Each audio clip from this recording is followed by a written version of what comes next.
We'll solve one more problem. This time you do it, and then it will be more clear to you. This time suppose it's not a triangle, suppose it's a hexagon, like this. And again there are 6 particles at each vertex, and the particle follows the particle at the adjacent vertex. It's very similar to what we had in the previous case. Now we have to find the time taken. Suppose the edges is of a unit and all of them are moving with velocity v. Now we have to find the time that it would take for all the particles to come together. Now using the same concept as the previous problem, you get your answer this time. Work it out step by step, think about each step, and then code the answer. You have to work this. Okay, now like the previous case, we'll consider 2 particles. This particle is moving towards this particle with certain velocity, and this particle is moving towards this particle with certain velocity initially. Now, first of all, what is the velocity of approach in this case? Now, let me name this as A and B.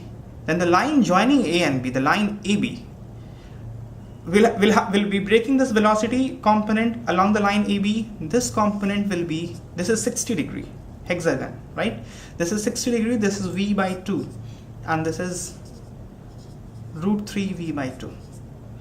Now the velocity of approach, A is going towards B with a velocity of V, and B is going away from A with a velocity of V by 2. So they are approaching with an effective velocity of V by 2. Right?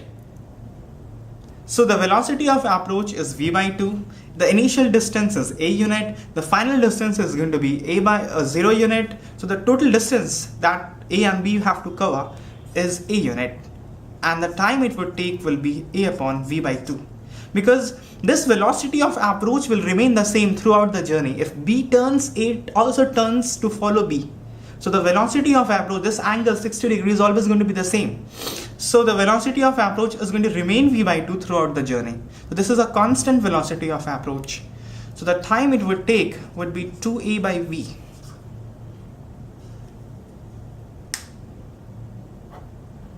Okay?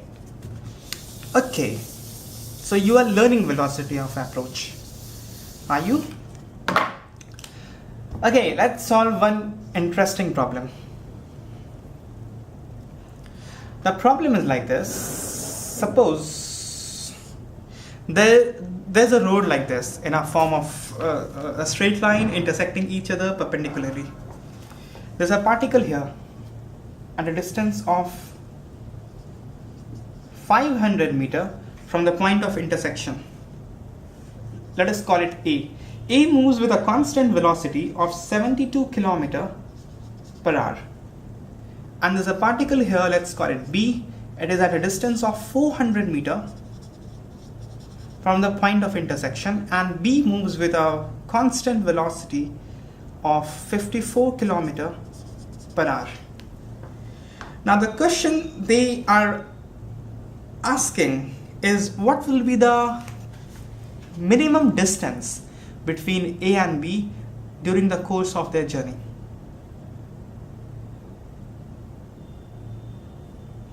This is conceptually very important problem.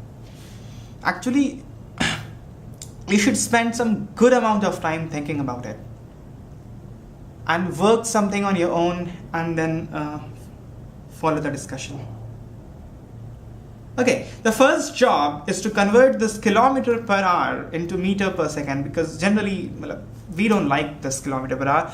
Generally we deal with meter per second, and the data for the distance is given in meters, so it will be very tempting for us to convert this kilometer per hour into meter per second. And we know the conversion factor of kilometer per hour into meter per second. We multiply it by 5 by 18. So this would become 15 meter per second, and this would become 20 meter per second.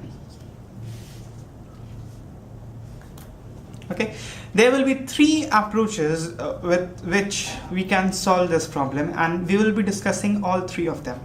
The first would be the concept of relative velocity. See, the velocity of A is 20 meters per second in this direction. The velocity of B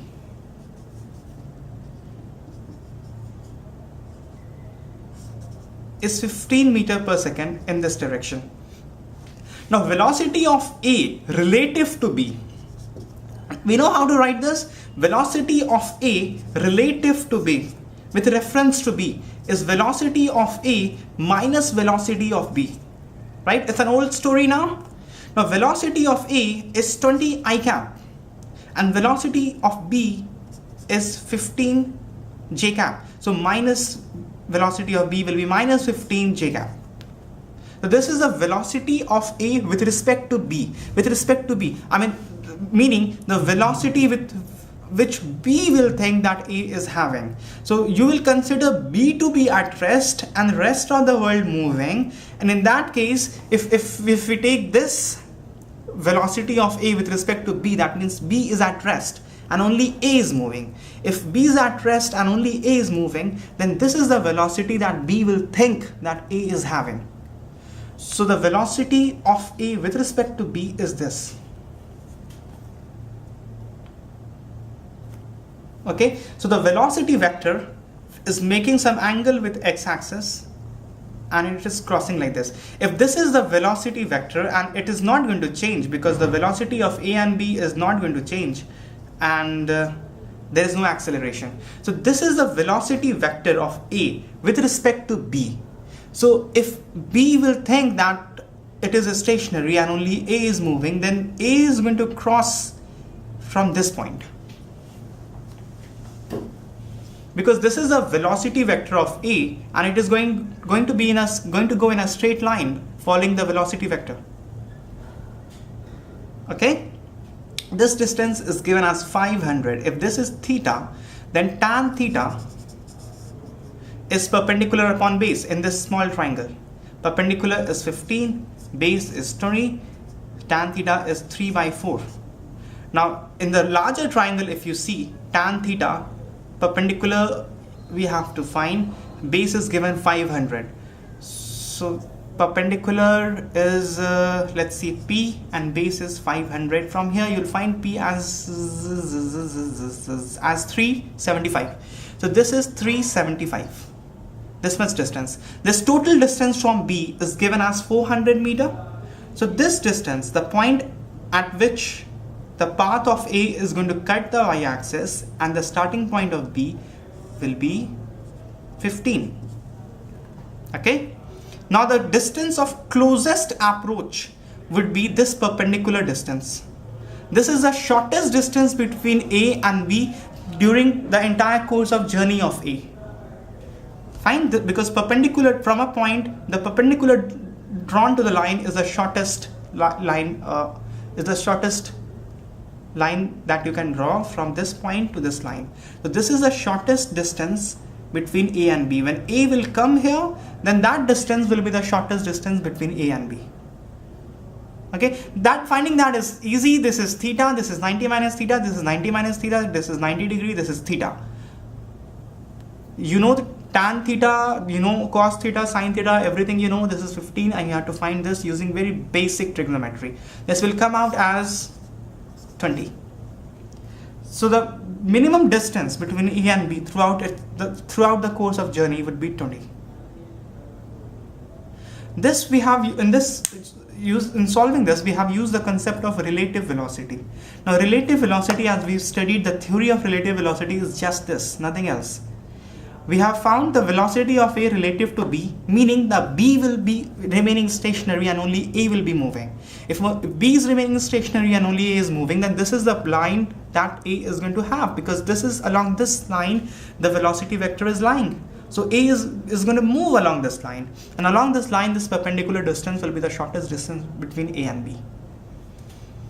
If you did not get it right, spend some time, rework it.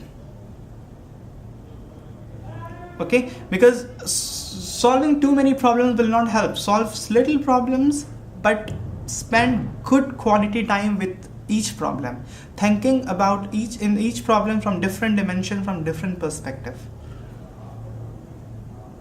Okay, so spend some time with it, think about it.